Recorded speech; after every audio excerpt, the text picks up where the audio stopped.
Okay, ಇನ್ನು ಸುದ್ದಿ ಸ್ಫೋಟ ನಂಬರ್ 2 ಏನು ಅಂತ ನೋಡೋಣ. ಮಲ್ಲಿಕಾರ್ಜುನ್ ಖರ್ಗೆ ಆಯ್ತು, ಈಗ ನೆಕ್ಸ್ಟ್ ಮೋದಿ ಅವರ ಟಾರ್ಗೆಟ್ HD ದೇವೇಗೌಡರು. ಏನಿದು ವಿಚಾರ ಬರ್ತಾ ಇದೆ ನೋಡಿ, ಬ್ರೇಕಿಂಗ್ ನ್ಯೂಸ್.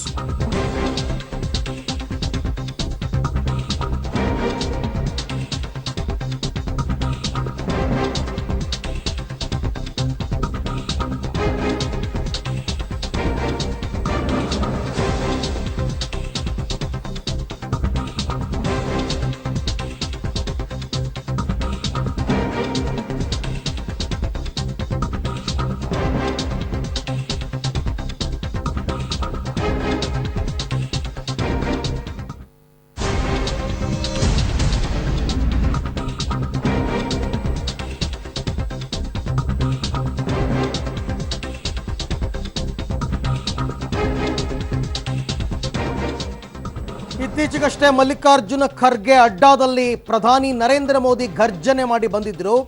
ಈಗ ದೇವೇಗೌಡರೇ ಪ್ರಧಾನಿ ಮೋದಿಯ ನೇರ ಟಾರ್ಗೆಟ್ ಅಂತೆ. ಪ್ರಧಾನಿ ಮೋದಿ ಅಸ್ತ್ರವನ್ನು ಬಳಸಿ ದೇವೇಗೌಡರನ್ನ ಖೆಡ್ಡಾಕ್ಕೆ ಬೀಳಿಸೋದಕ್ಕೆ ಬಿಜೆಪಿ ಪ್ಲಾನ್ ಮಾಡಿಕೊಂಡಿದೆ. ದೇವೇಗೌಡರು ಎಲ್ಲಿ ಎಲೆಕ್ಷನ್ಗೆ ನಿಲ್ತಾರೆ ಅಲ್ಲಿಯೇ ಪ್ರಧಾನಿ ಮೋದಿಯ ರ್ಯಾಲಿಯನ್ನ ಫಿಕ್ಸ್ ಮಾಡುವಂತಹ ಆಲೋಚನೆಯಲ್ಲಿದ್ದಾರೆ. ಕಲಬುರಗಿಯಲ್ಲಿ ರ್ಯಾಲಿ ಮಾಡಿದಂತೆ ಗೌಡರ ಅಡ್ಡಾದಲ್ಲೂ ಮೋದಿ ಸಮಾವೇಶ ಖಚಿತ. ಗೌಡರ ಕುಟುಂಬ ರಾಜಕಾರಣವನ್ನೇ ಮುಖ್ಯವಾಗಿ ಇಟ್ಕೊಂಡು ಟಾರ್ಗೆಟ್ಗೆ ಮೋದಿ ರೆಡಿಯಾಗಿದ್ದಾರೆ. ಹಾಗಾಗಿ ಬೆಂಗಳೂರು ಉತ್ತರದಲ್ಲಿ ದೇವೇಗೌಡರು ಸ್ಪರ್ಧೆ ಮಾಡಿದರೆ ಅಲ್ಲಿ ಮೋದಿಯ ರ್ಯಾಲಿ, ಅಥವಾ ತುಮಕೂರಿನಲ್ಲಿ ಸ್ಪರ್ಧೆ ಮಾಡಿದರೆ ತುಮಕೂರಿನಲ್ಲಿ ಮೋದಿ ರ್ಯಾಲಿಯನ್ನು ಇಟ್ಕೊಳ್ಳೋದ್ರ ಮುಖಾಂತರ ಗೌಡರನ್ನ ಖೆಡ್ಡಾಕ್ಕೆ ಕೆಡವೋದಕ್ಕೆ ಬಿಜೆಪಿ ಚಿಂತನೆ ನಡೆಸಿದೆ. ಈ ಬಗ್ಗೆ ಮತ್ತಷ್ಟು ಮಾಹಿತಿಯನ್ನು ಪಡೆಯೋಣ ನನ್ನ ಕೊಲೀಗ್ ರವೀಶ್ ಅವರಿಂದ. ರವೀಶ್, ಇದು ರಾಜ್ಯ ಬಿಜೆಪಿಯವರ ತಂತ್ರವೋ ಅಥವಾ ಸ್ವತಃ ಪ್ರಧಾನಿ ಅವರೇ ಈ ಪ್ಲಾನ್ ಮಾಡಿದಾರಾ ಅಂತ? ಅರವಿಂದ್, ಪ್ರಮುಖವಾಗಿರ್ತಕ್ಕಂಥದ್ದು ಕೆಲ ರಾಜ್ಯ ಘಟಕದ ತೀರ್ಮಾನದಂತೆ ಪ್ರಧಾನಿಯವರು ಪ್ಲಾನ್ ಮಾಡ್ತಾರೆ.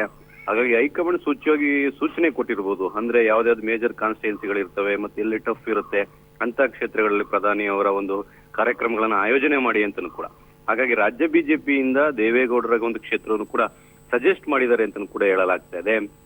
ಏಕೆಂದ್ರೆ ಮೈತ್ರಿ ಸರ್ಕಾರ ಇರೋದ್ರಿಂದ, ಎಲ್ಲೋ ಒಂದ್ ಕಡೆ ಮೈತ್ರಿ ಆಗಿರೋದ್ರಿಂದ ಮೈತ್ರಿ ರಾಜಕಾರಣಕ್ಕೆ ದೊಡ್ಡ ಮಟ್ಟದ ಪೆಟ್ಟು ಕೊಡಬೇಕು ಅನ್ನೋ ದೃಷ್ಟಿಯಿಂದ ಬಿಜೆಪಿ ಈ ಪ್ಲಾನ್ ಮಾಡ್ತಾ ಇದೆ.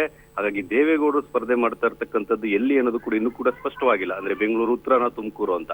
ಹಾಗಾಗಿ ಅವರ ಸ್ಪರ್ಧೆ ಸ್ಪಷ್ಟವಾದ ಬಳಿಕ ಪ್ರಧಾನಿ ನರೇಂದ್ರ ಮೋದಿ ಅವರನ್ನ ಆ ಒಂದು ಕ್ಷೇತ್ರದಲ್ಲಿ ಸಮಾವೇಶ ಮಾಡಿಸೋದಕ್ಕೂ ಕೂಡ ದೊಡ್ಡ ಮಟ್ಟದಲ್ಲಿ ಪ್ಲಾನ್ ಮಾಡಿದ್ದಾರೆ ಅಂತ ಕೂಡ ಹೇಳಲಾಗ್ತಾ ಇದೆ. ಯಾಕೆಂದ್ರೆ ಮೋದಿ ಅವರ ಒಂದು ಅತಿಯಾದ ಆತ್ಮವಿಶ್ವಾಸ ರಾಜ್ಯ ಬಿಜೆಪಿಗರಿಗಿದೆ. ಮೋದಿ ಅವರ ಅಲೆ ಇನ್ನೂ ಕೂಡ ಇದೆ ಅಂತ ಕೂಡ ತಿಳ್ಕೊಂಡಿದ್ದಾರೆ. ಹಾಗಾಗಿ ಮೋದಿ ಅವರು ಸಮಾವೇಶ ಮಾಡಿದ್ರೆ ಎಷ್ಟರ ಮಟ್ಟಿಗೆ ಸಕ್ಸಸ್ ಕಾಣುತ್ತೆ ಅನ್ನೋದನ್ನು ಕೂಡ ಕಾದ್ ನೋಡ್ಬೇಕಾಗಿದೆ ಅರವಿಂದ್. ಓಕೆ, ಕೇವಲ ಮೋದಿಯವರ ರ್ಯಾಲಿಯನ್ನ ಆಯೋಜನೆ ಮಾಡೋದಷ್ಟೇ ಅಲ್ಲ ರವೀಶ್, ದೇವೇಗೌಡರಿಗೆ ಸರಿಸಮಾನಾದರ ಪ್ರತಿಸ್ಪರ್ಧಿಯನ್ನ ಒಬ್ಬರನ್ನ ನಿಲ್ಲಿಸಬೇಕಲ್ಲ ಇವರು, ಅದ್ರ ಬಗ್ಗೆನೂ ಕೂಡ ಆಲೋಚನೆಗಳು ನಡೆದಿರ್ಬೇಕಲ್ಲ? ಖಂಡಿತವಾಗಿ ಕೂಡ ಅದನ್ನೇ ಒಂದ್ ರೀತಿಯಲ್ಲಿ ಕಾದು ನೋಡುವ ತಂತ್ರಕ್ಕೆ ಶರಣಾಗಿರ್ತಕ್ಕಂಥದ್ದು. 18ನೇ ತಾರೀಕು ತನಕ ಕೂಡ ವೇಟ್ ಮಾಡ್ತಾರೆ ಬಿಜೆಪಿ. 15ನೇ ತಾರೀಕು ಭಾನುವಾರ ರಾಜ್ಯದಲ್ಲಿ ಒಂದು ರಾಜ್ಯ ಬಿಜೆಪಿ ಕೋರ್ ಕಮಿಟಿ ಸಭೆ ಇದೆ. ಅದಾದ ಬಳಿಕ 18ನೇ ತಾರೀಕು ದೆಹಲಿಯಲ್ಲಿ ಒಂದು ಚುನಾವಣಾ ಸಮಿತಿ ಸಭೆ ಕೂಡ ಇದೆ. ಅದಾದ ಬಳಿಕ ಅಷ್ಟೇ ಒಂದು ತೀರ್ಮಾನ ಮಾಡ್ತಾ ಇರ್ತಕ್ಕಂಥದ್ದು. ಹಾಗಾಗಿ ಒಂದ್ ರೀತಿಯಲ್ಲಿ ಇನ್ನು 2-3 ದಿನಗಳ ಕಾಲ ಕಾದು ನೋಡುವ ತಂತ್ರಕ್ಕೂ ಕೂಡ ಬಿಜೆಪಿ ಶರಣಾಗ್ತಾ ಇದೆ. ಹಾಗಾಗಿ ದೇವೇಗೌಡರ ವಿರುದ್ಧ ಯಾವ ಅಭ್ಯರ್ಥಿಯನ್ನ ಹಾಕ್ತಾರೆ ಮತ್ತೆ ಏನೆಲ್ಲ ಸ್ಟ್ರಾಟಜಿಗಳನ್ನ ಮಾಡ್ತಾರೆ ಅನ್ನೋದು ಕೂಡ ಕಾದ್ ನೋಡ್ಬೇಕಾಗಿದೆ. ಕೇವಲ ಮೋದಿಯವರ ಸಮಾವೇಶ ಮಾಡಿದ ತಕ್ಷಣ ಅವ್ರ ಗೆಲುವು ಈಸಿ ಅಂತಾನು ಕೂಡ ಹೇಳೋದಕ್ಕೆ ಬರೋದಿಲ್ಲ. ಯಾಕೆಂದ್ರೆ ಈ ಹಿಂದೆ ಸಾಕಷ್ಟು ಮೋದಿ ಸಮಾವೇಶಗಳು ನಡೆದಿರ್ತಕ್ಕಂತಹ ಕ್ಷೇತ್ರಗಳಲ್ಲೂ ಕೂಡ ಒಂದ್ ರೀತಿಯಲ್ಲಿ ಬಿಜೆಪಿ ನೆಲಕಚ್ಚಿತ್ತು ವಿಧಾನಸಭೆ ಚುನಾವಣೆ ಸಂದರ್ಭದಲ್ಲಿ. ಹಾಗಾಗಿ ಬೇರೆ ಬೇರೆ ರೀತಿಯ ಸ್ಟ್ರಾಟಜಿಗಳ ಜೊತೆಗೆ ಮೋದಿ ಸಮಾವೇಶ ಒಂದು ಅಂತಾನು ಕೂಡ ಬಿಜೆಪಿ ಹೇಳ್ತಾ ಇರ್ತಕ್ಕಂಥದ್ದು ಅರವಿಂದ್. ಹಾಗಾದ್ರೆ ದೇವೇಗೌಡರು ಎಲ್ಲಿ ಸ್ಪರ್ಧೆ ಮಾಡ್ತಾರೆ ಅಂತಕ್ಕಂಥ ಕ್ಷೇತ್ರ ಫಿಕ್ಸ್ ಆಗೋ ತನಕ ಮೋಸ್ಟ್ಲಿ ಬಿಜೆಪಿ ಕೂಡ ಕಾಯ್ಬೋದಾ ಅಭ್ಯರ್ಥಿಯ ಅನೌನ್ಸ್ಮೆಂಟ್ಗೆ?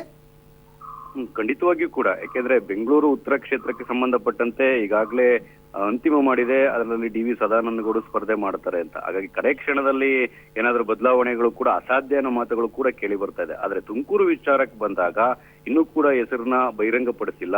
ಹಾಗಾಗಿ ಅಲ್ಲೇ ಬೇರೆ ಬೇರೆ ರೀತಿಯ ಸ್ಟ್ರಾಟಜಿಗಳನ್ನು ಕೂಡ ಮಾಡುವಂತಹ ಚಾನ್ಸಸ್ ಕೂಡ ಇದೆ.